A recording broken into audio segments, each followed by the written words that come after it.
I'd like to thank you all for coming out. It's great to live in a town that where people come out for books. So thanks for coming out, and thanks to the library for hosting this event. If only because it gives me a chance to hang out with Mohsin.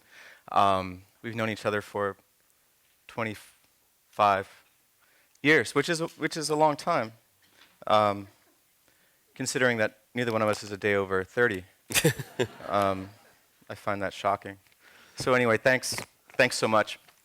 We're going to have a conversation, which we're going to perform for you, I guess, and then we're all going to have a conversation. There'll be a chance for all of you to ask questions. There'll be microphones going around the room and stuff.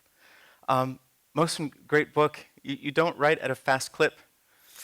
I've been waiting for years. So have I, Dave. No. I think it has to do with writing novels decreasingly badly over time. And so the first draft that I write, as you know, I think early on seen some of my early drafts, it's really pretty terrible, and then it slowly gets to be less terrible, and a little bit better, and a little bit better. And so, 7 years for the first 2 books each, and 6 years for this one. Douglas Adams says that, in The Hitchhiker's Guide for the Galaxy, that the secret to flying is throwing yourself at the ground and missing. And that's sort of my approach to drafts and novels, which is that the first few times I first few years on each book, I throw myself at the ground and hit pretty hard. But eventually, something falls into place formally, structurally, voice-wise, etc., and it begins to work after being a disaster for a few years. So you basically, when you say drafts, I mean, for me, I just have an idea before I sit down about the structure, style, and so on, but you actually write a whole draft, and then you'll chuck the whole draft. You'll start over, right? Yeah, I have been starting over. That's crazy. Yeah, it is a little crazy, actually. If the idea worked, I wouldn't do this. but it's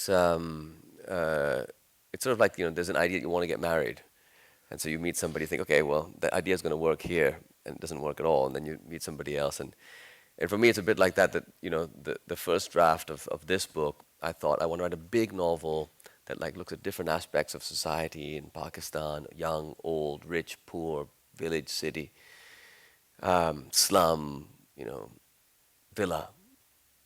And I thought the way to do this is to write a series of chapters, each in a different person's voice, and collectively assemble this collage, which would be this novel.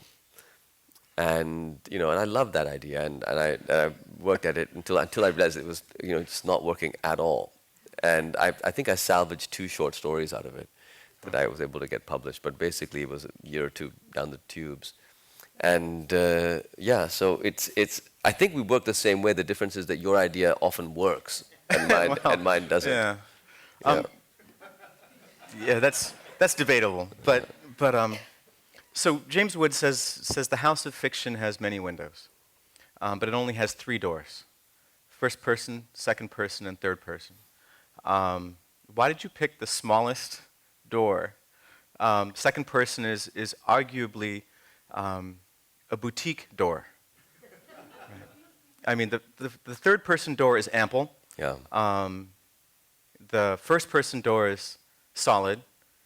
Second person is, why a second person? It's like a slot that you let your cat into. It's the like a house. hobbit door. Yeah. It's round, it's But pretty. the thing about it is, interestingly, the second person door, I think, in writing this novel, it's the first novel I've written entirely in the second person, although the second person is cropped up in permutations in the earlier books, sort of the trial scenes in Maud Smoke, and there's a you address, dramatic monologue in Reluctant Fundamentalist, but they're not second person, either of those books.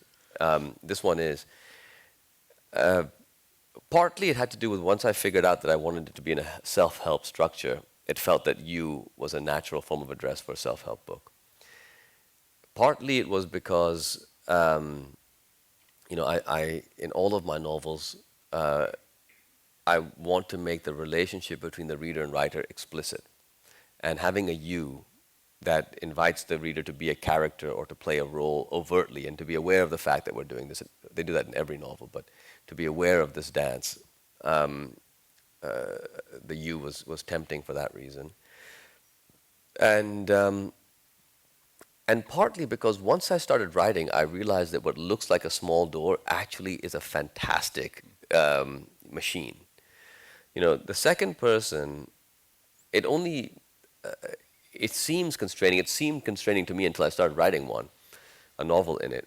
And what I realized suddenly in the second person was, you know, and apologies to sort of James Woods, but is that you could have, you know, that you basically wound up with sort of a house on stilts where like the entire ground floor is a door, in the sense that you could, in second person, you can write this character that I've read to you from in an intimate, almost first-person perspective. You becomes like an I, and so you're inside the head of somebody. It feels very close. Often when we talk about ourselves, we use you to describe ourselves.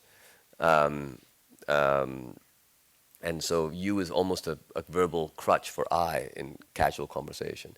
So you can slip into a first-person perspective inside somebody's head, close to their skin, very first person. And then you can move into third person also.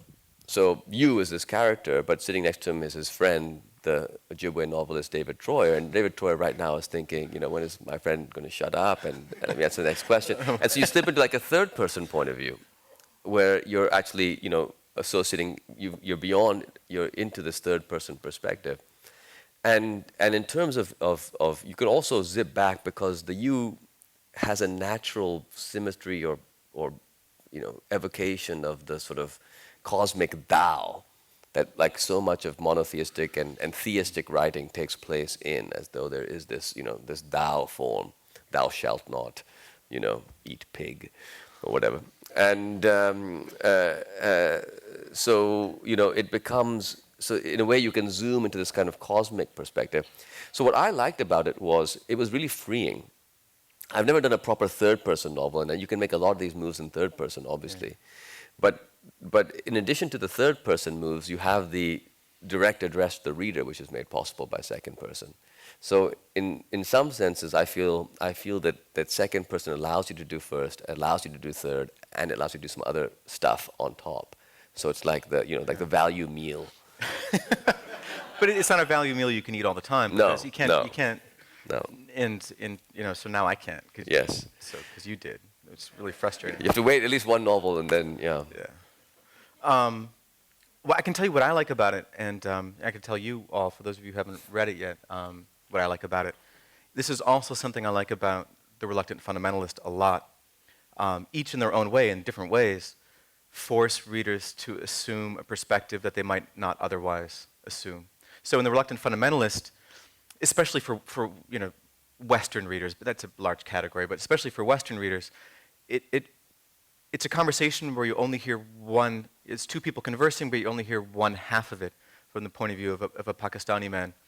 You don't hear what the American has to say, and I have to say, you know, for the 3 or 4 hours it takes to read that book, for a lot of Western readers, it'll be the first 3 or 4 hours they spend inside the head of someone from Pakistan. It forces a different perspective on especially world events like 9/11, which I think is invaluable. It's really amazing. Similarly, the second person in How to Get Filthy Rich in Rising Asia forces a perspective on lots of readers, Western and not, a perspective of being of the underclass, of being very poor, and trying to make their way in the world. And you sort of assume that subject position by virtue of the voice, and it's really smart. I really love it, and it's really political. And so, I had a question. I was thinking about this the whole time I was reading the book. Keep going. I love where you're going with this. This is fantastic. And I was thinking about this, that Moth Smoke you wrote when you were in Cambridge, right, mostly. Some as an undergraduate, some at Cambridge. Cambridge, Mass, yeah. Yeah, Mass. And The Reluctant Fundamentalist you wrote mostly when you were in England. And this is the first book you've written while you've been living in Pakistan. Yeah, mostly, yeah. And yet, it's an unnamed country. So Did living in Pakistan affect the writing of this book? I mean, directly or indirectly? I mean, it always does. I mean, home is, you know, nostos. I mean, the call for home is huge in every single one of your books. But I was wondering what it was like finally writing back home, if it changed it at all. It's kind of weird, you know, when, I mean, Malt Smoke is a novel about Pakistan written largely in America, and Reluctant Fundamentalist is a novel significantly about America. Written in England. Written in England. Yeah. And this one is a novel about a nameless place written in Pakistan, and the nameless place is a lot like Pakistan. Yeah. In fact, you know, is well, quite similar. um, and Originally, the reason to write it without using names, it began because I was thinking, how am I going to write about Pakistan? I moved back to Pakistan, so in theory, I should have now had my own point of view on the place. But I realized that so much of what I thought about Pakistan was stuff that I had been told by other people, that I'd read and seen in newspapers, that I'd picked up generally. You know, Pakistan is like shorthand now for many people for, you know, terrorism and this and that and the other. Islam is, you know, means certain things to people. Even names, Umar, Osama, they're not just names anymore. They seem to have this whole thing. And I came to think that in a way, you know, Pakistan had been branded. It was this branded thing. And it was like an iPhone, you know. And so if you want to describe an iPhone, if you start using brand names, you can't describe it at all. You know, I have an iPhone 5, it runs iOS 6, it has the following apps, I can call a car using Uber. You know, what is that? It's like, it becomes totally, you start saying the same thing as everybody else about the thing. And to describe it for yourself, you know, you have to sort of just take the brands out of it and say, okay, I have this block of glass and metal and plastic. I hold it to my ear. It allows me to speak to people in the distance, as other blocks of plastic and glass do as well. But in addition, I can touch it, and if I touch it, I can, you know, open up some programs, and these programs allow me to access the internet, which I can otherwise do, but I can access it in a different way, or they slightly simplify the way in which I can call a taxi, or they allow me to, you know, see if the person in the bar next to me is single, or whatever the things. And then you begin to talk about what the thing is. Yeah. And so, and you know, and I like it because, so I thought, if I strip the brand names from Pakistan, I could talk about it for myself and not say, oh, you know, this is what a mosque is, or this is what Islam is, this is what Pakistan is. It would just be, you know, here are people, this is what they do, here's what they say, this is what life feels like. Yeah. So it was a way for me to talk about it for myself, which I didn't know how to do. I thought, you know, so much of what I'm going to say is so regurgitated. So that the namelessness started there. But when I began to do it, I started liking, like the second person, I started liking it, which is why this draft wasn't thrown away like the other drafts. I started liking it because I found that, you know, there were some really appealing things. In particular, two things. One is that when it comes to names, in the absence of names, readers have to supply some degree of meaning to these things. So if you have, you know, my parents are Naved and Naseem, if I named his parents Naved and Naseem, people would hear those names and they would associate them with two names probably quite different from names that they're familiar with or that their parents don't have. If they're Pakistani, Naved isn't that common a name anyway. And if they're, you know, American, even less so. But if you say mother and father, and the character is you, the words mother and father bring with them the connotations of you're the reader's mother and you're the reader's father. And in a way that names might not.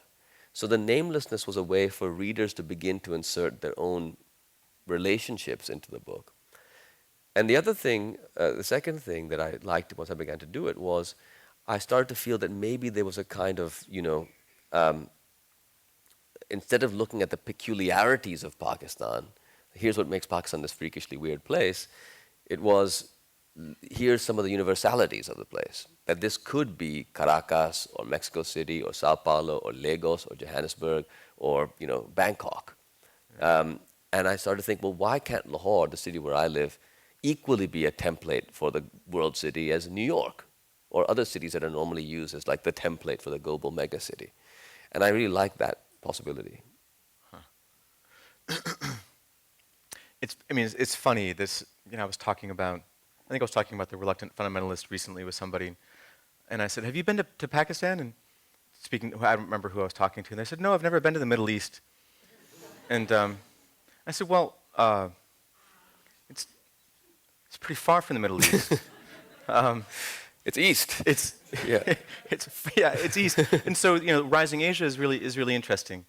I think in some ways, if you said Pakistan, people would make the mistake of this person I was talking to and sort of shove it, at least ideologically or at least imaginatively, much further west than it is.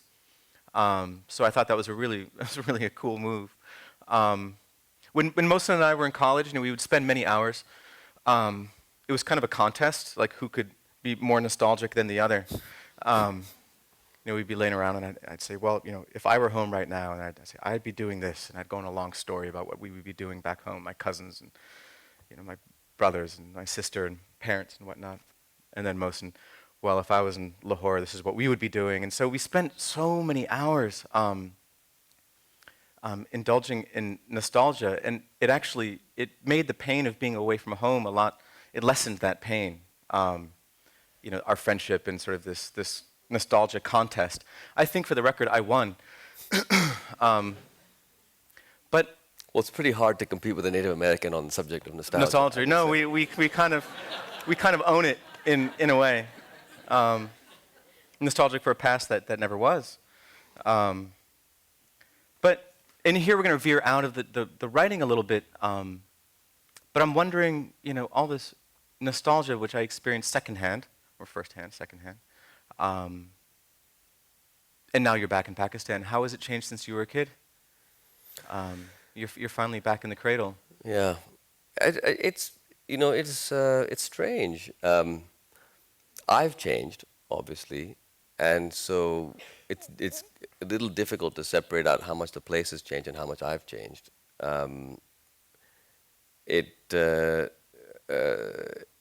It's become, Lahore has become a much bigger city. When I was born, it was 1 million people. Now it's 10 million people. Wow. And all around my grandfather's house, where we grew up, are like high-rise buildings are now being built. And there's a shopping mall where our neighbors used to be. And my wife has a delicatessen in that shopping mall, as a matter of fact. And there's more pollution, and the electricity used to go then, but it goes more now. The water pressure was bad then, but it's worse now. On the other hand, there are a lot more restaurants. The university scene is much more vibrant than it was when I was younger. The live music scene is much more interesting.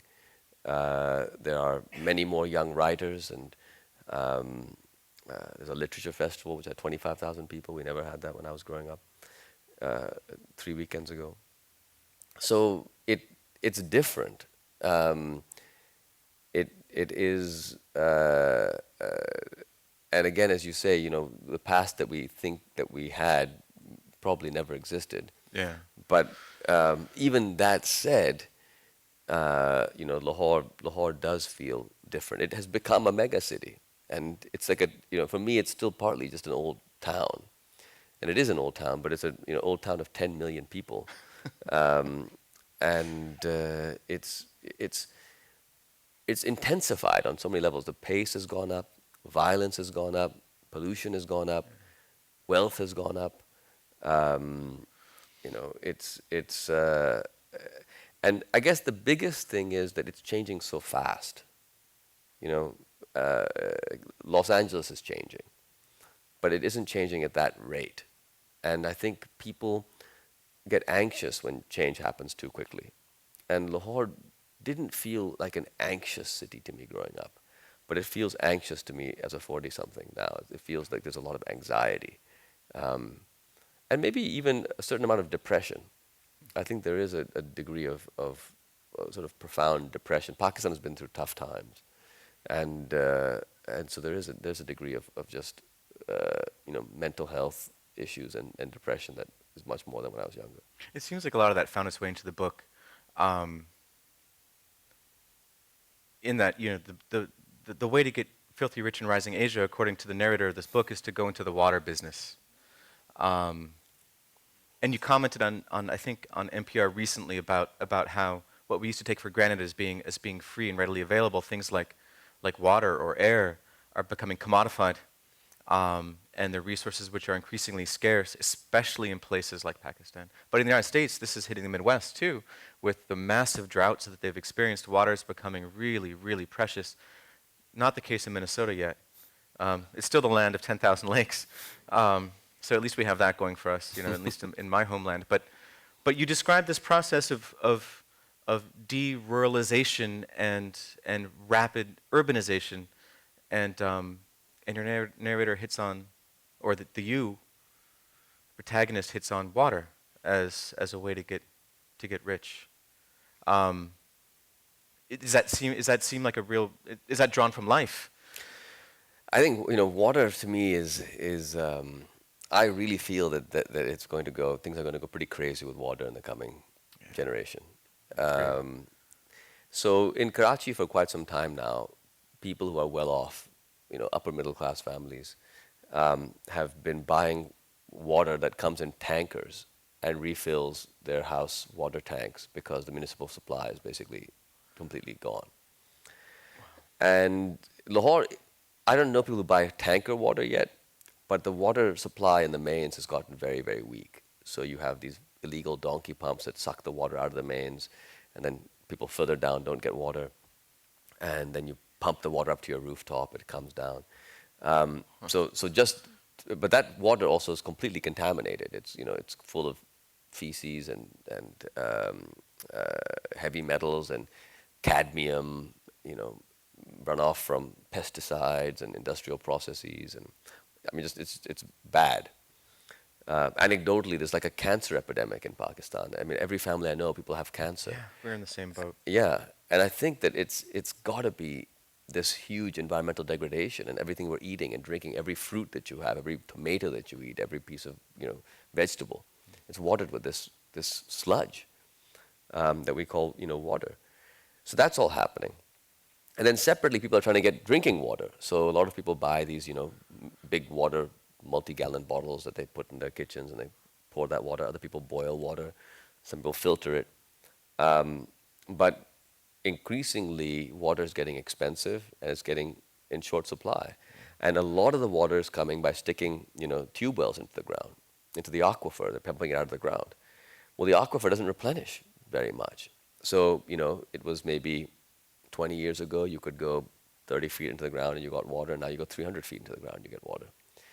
And what does that mean? It means that the aquifer is collapsing, and at a certain point, it's gone. Yeah. And then what do you do? Well, what happens next? Yeah. So for these billions of people in India and China and Pakistan and these countries, Asia, for half of humanity, this is the predicament where water is being used more rapidly than it is being replenished. And so in the new uber capitalist Asia that exists, where everything can be bought and sold, and the state basically stepped back and said, go ahead and make a killing, folks.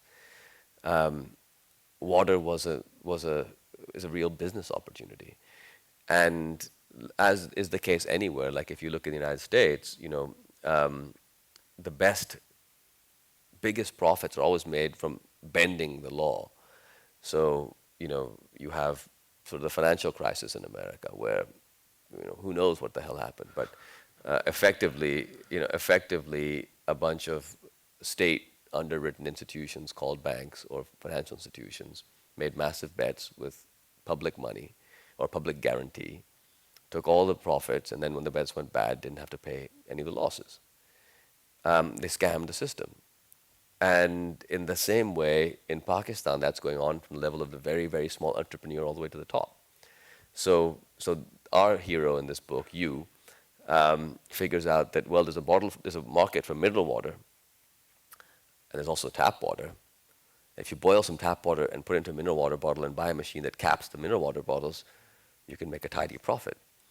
And so he finds a niche, which is what the market is all about, and bends the rules. And so I think it's an entirely legitimate business, and there's so many fakes of every kind in Pakistan and throughout Asia. Whether you're in China or Pakistan or India, you buy an antibiotic, you never know. Hopefully it'll be an antibiotic, but it could be, you know, horse tranquilizer or paracetamol or anything. So I want to get back to talking about books because, again, as I sort of head back down memory lane, we would talk about likes and dislikes and books we loved. And I remember you and I were both at various times on Dachi and Ishiguro, particularly for you, Yeah. Kicks, and his big book that only 5 people in the world read, The Unconsoled, which should be read by everybody because it's amazing. Did you, The Unconsoled? I haven't read See? Unconsoled. Right? But nameless narrator. I would make it 6. Narrator has a name, but it's sort of a nameless town. Yeah. But anyway. But so I remember you like those guys a lot, but in this book, I felt like I'm always looking for how books are related to other books. I felt, in the love story, I felt Marquez, sort of being channeled a little bit. I don't know if that was just my imagination or if you thought of Love in the Time of Cholera. Yeah, I mean, I thought of Love in Time of Cholera in a couple of ways. One was because it was, a love story sort of really consummated in old age, Right. which I liked as a notion for this book. And the other was it had a really nice long title, which was very reassuring, because I was a bit scared that how are they going to fit this thing onto the spine of a book. Well, you did really well, because I would just recommend that for the budding writers among you that you don't publish a novel with a title that people can't pronounce, which is what I've done. But so I can pronounce all those words. Yes, and it's very helpful. Although tweeting them is extremely difficult. You're left with like 8 characters. My book, and then just the title. HTGFRI. Yeah, that's tough. Is good, Yeah. GUD. But it's so yeah, Marquez for sure, and also because of the sprawl, of a Marquez novel, Yeah. it just takes you sort of the whole world. I love that. But I'm also really interested in compression, as just like writing small books, and so Marquez generally speaking isn't too pushed about compression, but Calvino and Camus and Borges, Fitzgerald, there are plenty of mid 20th century writers who were compression masters, and and who I've certainly the sort of modernist tradition is something that I feel very much a part of, or related to, or, Yeah. or a student of, I should say. A shameless imitator of, and then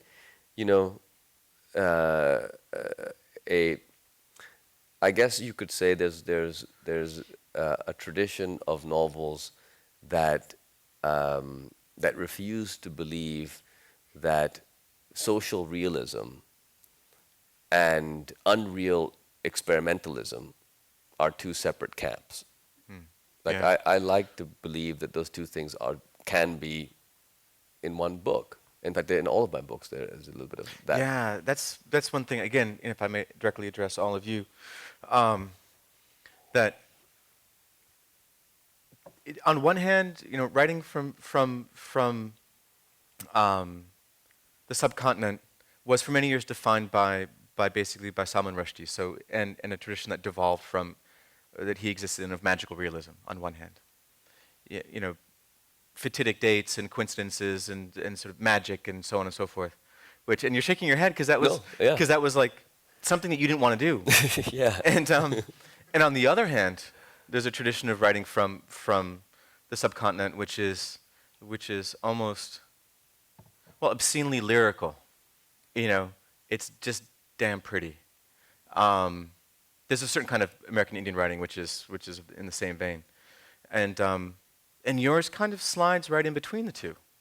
And I guess I wanted to address you because I really admire it for sort of you have these very slender, bantam, at weigh-ins, weighed in at bantamweight. Flyweights. Flyweights. Yeah. I mean, very short novels, but condensed. Very very thick in their way, but they don't weigh as much as a Rushdie novel, but they do a really important kind of work. And I guess it's not really a question. It's just more of a praise, I guess. I always love writing that does battle with the received ways of thinking. and there are certain easy ways or ways of thinking that Rushdie novels or the very lyrical kind, on the other hand, facilitated. But it was to me in some ways an easy kind of thinking, and it seems to me that your books are pushing harder. It's like, in a way, I sort of felt that the great 19th century novels, these big novels that took a big swath of society. I wanted this to be sort of one of those, just really small, and partly it was because I'm not sure we have 19th century time anymore. Yeah. So if you're going to take 4 or 5 or 6 or 7 or 800 pages, it better be damn good. As for me as a reader, I read slowly, and I read stuff that length. It's not that I don't, but I'm very picky. I'll read Underworld, and love it, but I don't want to read something which is 800 pages and should have been 300 or 400, and so partly I guess it's just chickening out writing small books, and nobody says that's about me, but partly it's because I feel that. Among the many ways in which literary fiction can intimidate people is scale. So if you don't want to compromise on your sentences, and you don't want to compromise on the themes you're trying to orchestrate, and you don't want to compromise on the formal mechanisms you're setting into motion, to me, small books are less scary. So I imagine, for example, a Pakistani college student who's never read a novel before, and many of my readers are that, type of person, and I want to write a book that they would read, and so sort of a gateway drug to literary fiction in a way, and so the small book becomes important, for that activity. And I find them, I like small books. I find them pretty. I think it's whatever your aesthetic inclination is. Some people just like big books. Some people like small books. I like small books, but I guess, I like to spend lots of time just sort of honing and chiseling and trying to make the thing, it's also, I suppose, one other part of it is that so much of the American canon, the short story is different, but in the American novelistic canon, there's this notion of big being good. There's like the whiteness of the whale. It's like, Moby Dick and whatnot. And the great American novel, it sounds huge if you just say it. And but in Pakistan, where the literary tradition really is a poetic tradition, and only recently has the novel kind of come into any serious contention, but for 1,000 years until very, very recently, my lifetime, people in a pre-literate society, people sing poetry. And so poetry is the form everybody knows and everybody cares about. And poetry is a compressed form for the most part. You have epic poems, but in the most part, poetry is a small form. And miniature painting is a small form. And so a lot of the culture over there doesn't privilege size. Not that size is bad or less than small. It's not that bigger is worth less than smaller, but also that smaller isn't worth less than big. Whereas I think in America, the idea that big is better is more prevalent, whereas I just don't think it's prevalent at all in Pakistan. Huh. Maybe now it is when it comes to cars, but it used to. It wasn't growing up.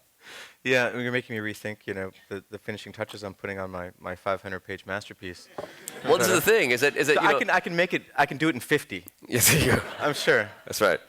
But the thing about it is that you know how it works. It's basically you have an ambition, and there's a certain amount of space you need to do that ambition.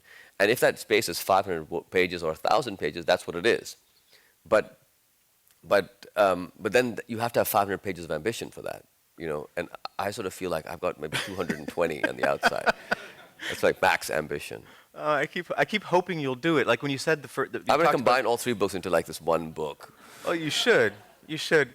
Because I was thinking, when you're talking about the first draft of Filthy Rich, I'm like, I've always wanted you to do that. I've always wanted you to do sprawling. a great, big, mystery-esque, a Maybe I just can't do it. I've tried. You can do it. I've tried. I know you can. Okay. A big Dickens of a thing. Like I'm sure it can happen. Yeah. I have faith in you. I know. I don't know. I just think that It's hard. Those are tough books to write. I like these little easy ones. Yeah. easy but misleading, right? I mean, I don't want to spoil the book, but I mean, your main character goes through a number of transformations, and not all of them are onwards and upwards. So there's a paradox, or there's a surprise, I guess. I don't really know how to talk about it without spoiling the book. Yeah. Um, but it's not exactly self-help. Well, it's a different kind of self-help. I think it is self-help, actually. Yeah. I mean, partly I think, I think novels are self-help for us. Why do we do this? Why do we sit in a room by ourselves Yeah, doing why this do thing? we? Yeah. For the glory. Yes, and the money. Right. Woo. The riches. Yeah, for the cribs. No, but it's there is some kind of self-help going on. There's a sort of wounded human being who writes novels, and not us, but No, we're fine. the other people. Yeah. The other poor saps who were, those we're good. We're in wounded good shape. fools. So there is some degree of self-help going on, but in this book in particular, it is intended as a self-help book. Maybe not how to get filthy rich, although it of course will tell you that if you want, or tell you one way of doing it. But a different kind of self-help book, because what I wanted to do was, well, in part, so much of the language of I should turn and look over here a little bit as well. So much of the language of the market, has pervaded language. We speak of things in terms of brand and in terms of optimizing and monetizing and actualizing and marketing, and it's become pervasive in just human language.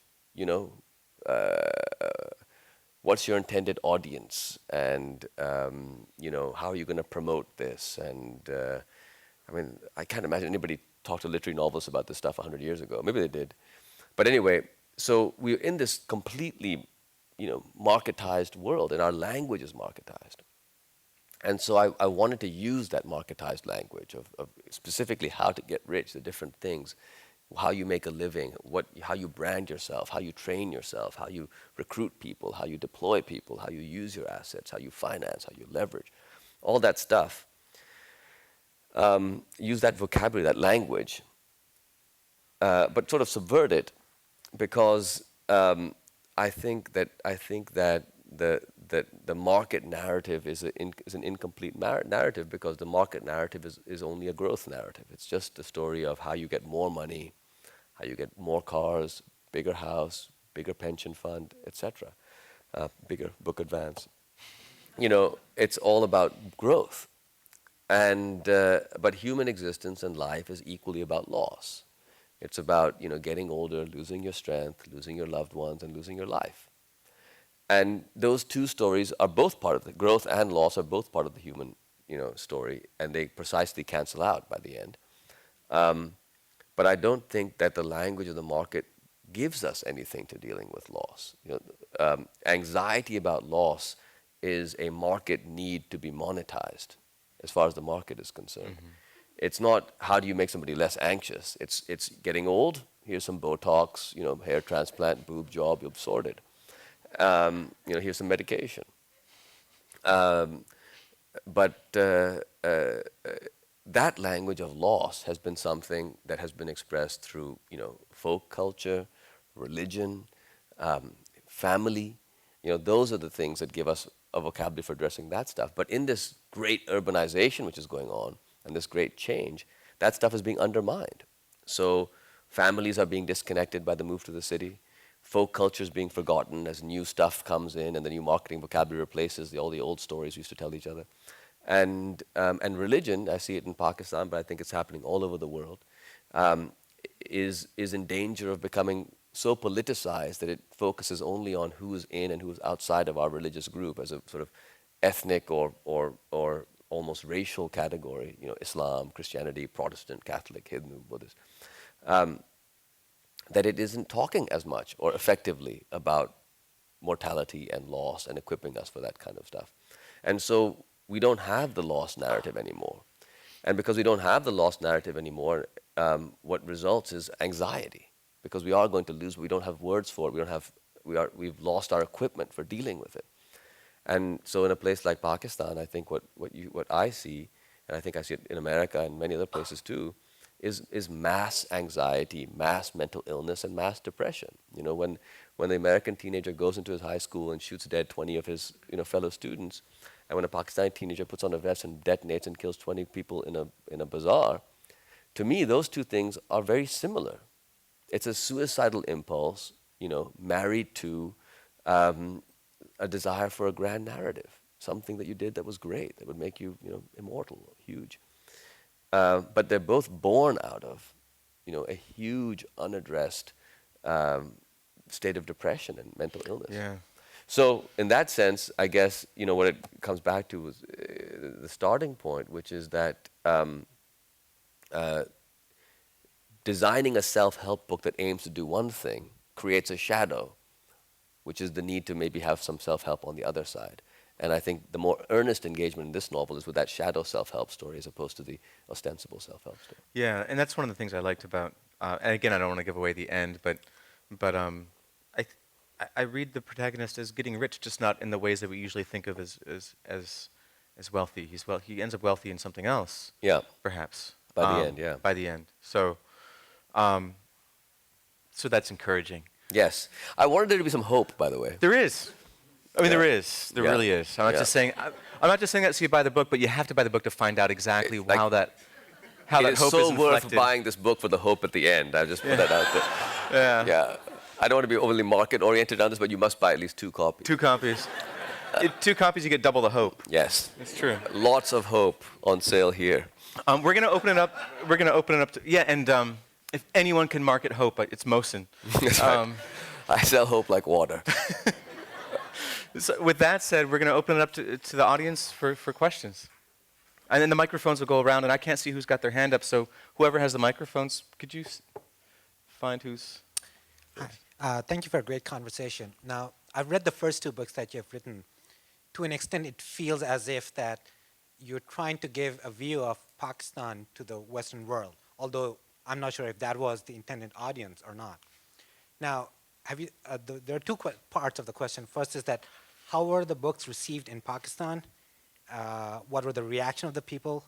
And secondly, have you thought about going the other way, of like writing about the Western world to the Pakistani audience? Of course, that might depend on your Urdu proficiency, though. Well, I can't write a novel in Urdu. That's the first thing. When I was 3 years old, I came to America when I was 3, and my dad got into a PhD program here to study economics, and so we moved into a campus in California, as a matter of fact, and there were these identical townhouses where graduate students lived, and my mother one day comes out and she hears crying, and she sees that I'm standing at the door next to our house's door. And I'm surrounded by these children, and they said to her, is he retarded? And she said no. And they said, why can't he speak? And they said, yeah, he can speak, he's just not speaking in English. He doesn't know English. Anyway, so I came in, and for the next 1 month, my parents tell me I didn't speak a single word. And my mother thought, this is a pretty freakish behavior, we should take him to see a doctor. My father said, no, he'll be fine. And 1 month, she was right, obviously. And anyway, 1 month later, I began to speak, and I spoke in English in complete sentences.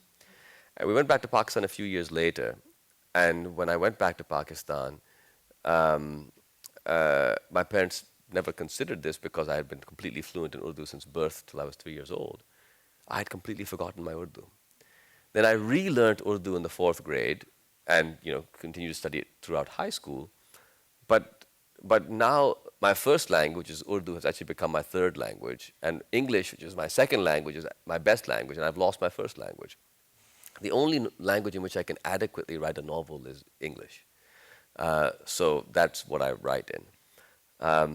Now, in terms of the reception that books get in Pakistan, obviously, like anywhere, receptions are mixed. Some people like books, and some people a particular book, and some don't. But it is fantastic in a way. Not that they all love my book, but it's fantastic the degree of engagement there is in Pakistan. We organized the first Lahore Literary Festival 3 weeks ago, and we had 25,000 people show up. And have I already just told this story on the stage? Did I tell you this? You told me Off off stage. stage. Oh, good. Yeah. I'm repeating myself. It's like terrible. And we had 25,000 people show up for 2 days of readings. And I gave one talk, and the auditorium seated 850 people. They put another 300 people on the steps and sort of standing in the back, so about 1,200 people in the thing. They then locked the doors, creating a complete fire trap. And there were hundreds of people outside trying to get in. And this was not just for me. This was for my fellow Pakistani writers who were giving talks also. They had similar experiences. And they write in English, this group of writers I'm talking about. And what has happened is that in Pakistan, I think, I don't know if it's true, I kind of have the feeling, though, that young college students are reading novels in English much more than they are in Urdu. I don't know if this is true, but at least maybe, if not more, as much, but perhaps more. If I looked at the attendances of different events, it was quite interesting. And the question is, why is this happening? I think part of why it's happening is because we have an apartheid education system in Pakistan. If you go to a government school, you learn in Urdu, and if you go to a private school, you learn in English. But the best jobs require some English. The Constitution is in English. The Supreme Court deliberates in English. Foreign jobs require English. So people get to college, and they're Urdu speakers, and they're learning English. And so, I signed books for 4 hours after this thing. I must have signed a couple of thousand books. And I was talking to all these young people, and many of them didn't speak English that well, but when they spoke to me, and if I answered them in Urdu, they would keep speaking English until I stopped doing it, and I realized actually they're not trying to see if I speak Urdu. They're trying to say that we speak English, so please talk to us in English. So I should speak to them in English. Anyway, so they're learning English, and then they say, well, maybe we should read a book. And they've never read a novel before in any language. And so they think, oh, let's pick a Pakistani writer because it's similar context. And then in the course of this novel, they encounter themes, whether it be secularism or feminism or issues of sexuality, politics, whatever, that intrigue them because it's different from what they grew up with in their small town or whatever, and is provocative. They might agree or disagree. So I have to say, there was an Indian writer who came, Jeet Thayal, and he, after this, he came to this thing, he says, dude, we don't have anything like this. Like, these are young people who are standing up in an audience and saying, I moved to this city because I read your novel. Or this one guy came to me at the Karachi Literature Festival, and he gave me a little note. He must have been 19, 20 years old. And he said, the note said, I read it, he said, I want to meet you. He shook my hand, he left. I opened the note, and it said, there are 3 of us in a small village near Rahim Yar Khan, which is sort of remote, rural Pakistan. And we chipped in, 3 of us, to buy 1 bus ticket so that one of us could come to Karachi, 600 miles away, and tell you how much we liked Moth Smoke, your first book. And wait, hold on. If we stop there, it sounds like I'm making this sort of totally egomaniacal statement. Allow me to continue. And particularly, we liked the drug and sex scenes in Moth Smoke. And They're good. And implicit in this was, and you didn't really deliver in Reluctant Fundamentalist. We were hoping to find some, but it was kind of, And we want to say that we hope that you can, in your next novel, come back to what your fans are looking for. And this book wasn't out yet.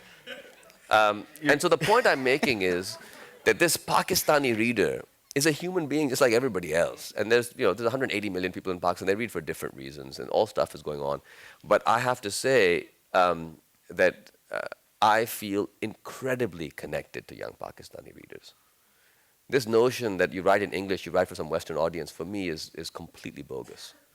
I probably make the bulk of my money outside of Pakistan in terms of where my books sell and how I make my living.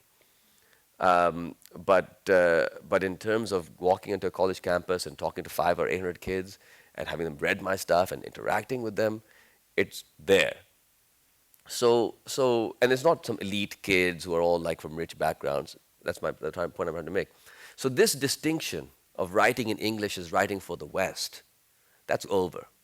I think in Asia today, increasingly that is not the case. And probably Pakistan is the only country I can speak for, with some degree of knowledge. But I bet you all across Asia this is going on. I bet you there are kids in Malaysia, in Indonesia, in maybe Taiwan, I don't know, who are now reading in English for themselves.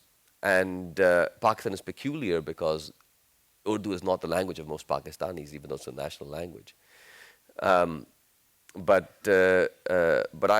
I feel very strongly that it is not true that the writing in English means you're writing for a non-Pakistani audience. Another question?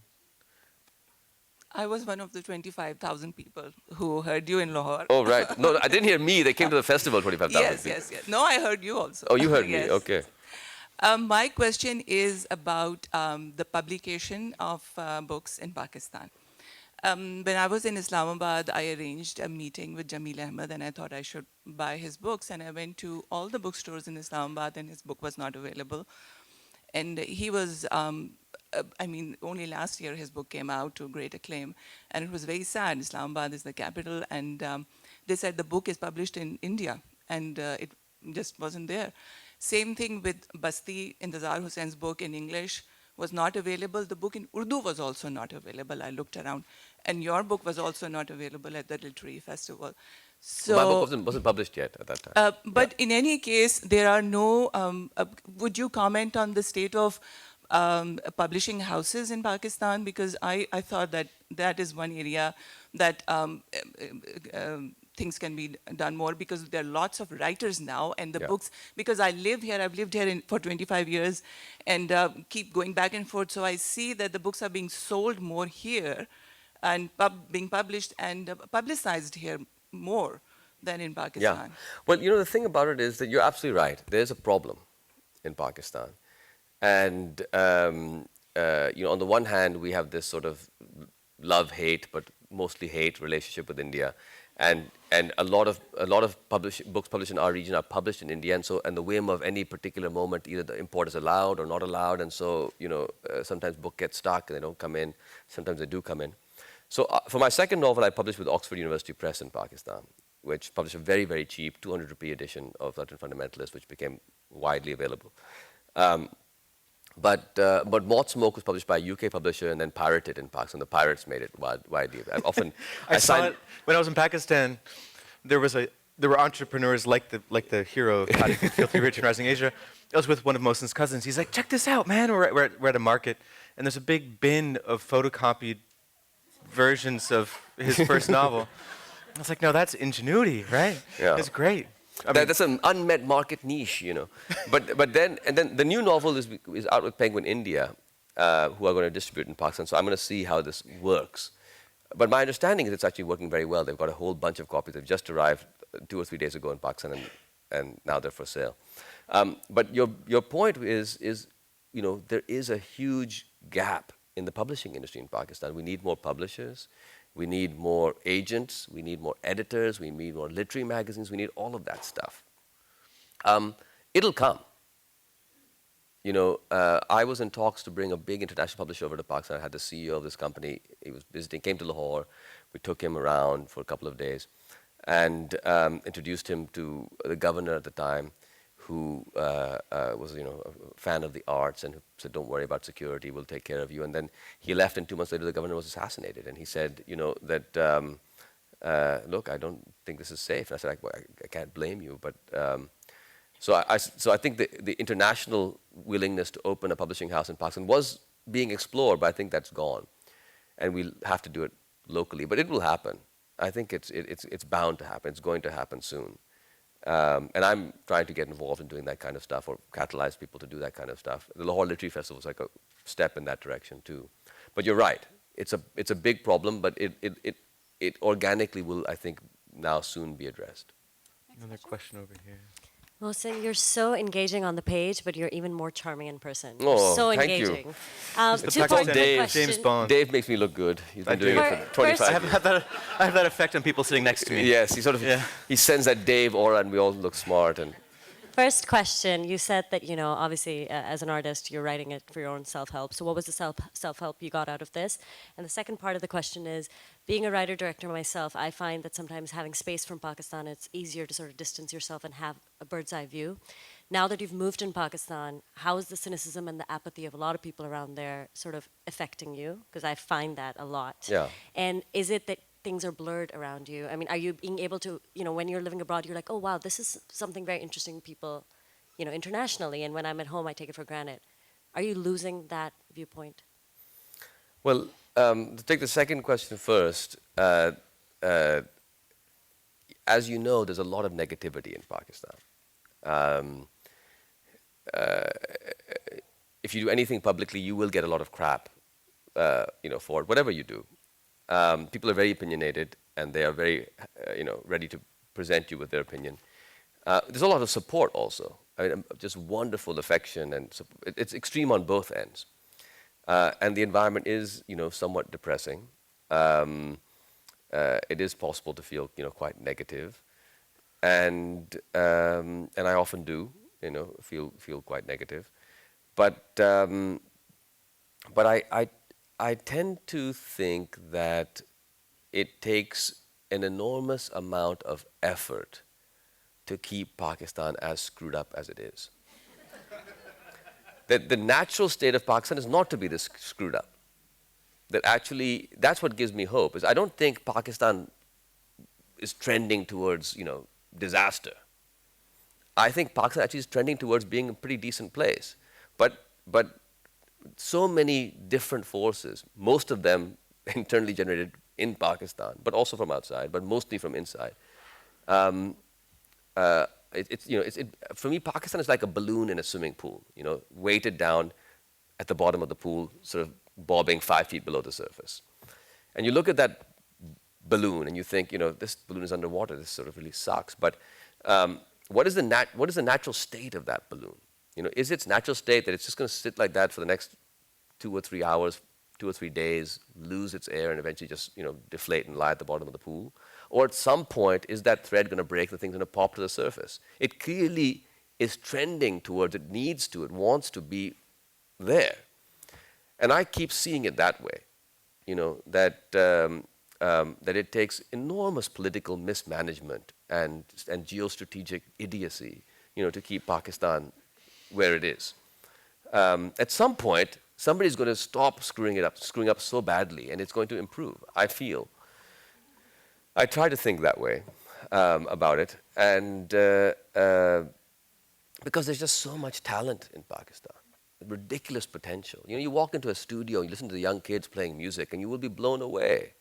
You see what the contemporary artists are doing. It's fantastic. You see the kind of charity work that's happening in Pakistan, unbelievable. The sense of hospitality, spirituality, so much. It is a very, very amazing and vibrant place. And so against that is, some really bad geopolitical moves. So anyway, I guess in my writing, I do think about these sorts of things, and they do weigh me down a bit. But when you encounter negativity in Pakistan, for me, the one thing which I try to keep in mind is, look, we are all hurting in Pakistan. It kind of sucks to be in Pakistan. And most of us, most people in Pakistan don't have a choice about being there. That's where they are.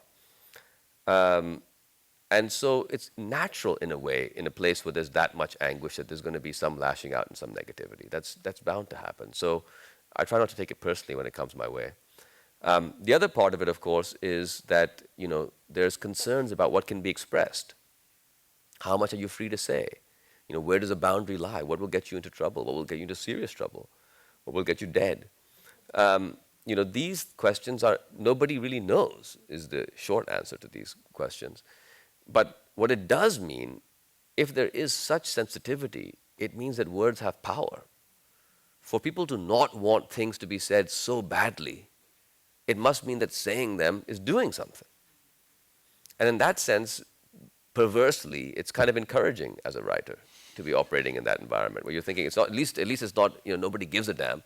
I mean, they might want to kill you, but luckily, hopefully, but they care. But they care. Yeah, exactly, they care. But yeah, so that's all going on. And so the last thing I would just say is on your self-help question, how did the self-help work? I don't know. You know, it's a very complex set of things that's going on. And you know, I'm a father now, and I have 2 young children. I have my parents getting older, and I wanted to explore, you know, life, the whole arc of it, because I'm seeing people starting and I'm seeing people reaching the end, people I love. And so that unsettles me, being in this position after 20, 25 years of living in the West and having a kind of mono-generational perspective. And so this book was a way to, you know, look at that. I hope my question isn't too personal, but if it takes 6 years to write a book and then 6 years to write another book, and I'm assuming you're not a barista on the side, how do you support yourself between the books? Well, I until recently, I've had a job. So, you know, I started writing novels around the same time Dave did. I mean, but a little bit, just maybe a little bit after Dave. 1993, I began my first novel. And I didn't do it full time as, you know, without any other source of income until 3 or 4 years ago. So I spent 17 years writing books while working part-time in different jobs.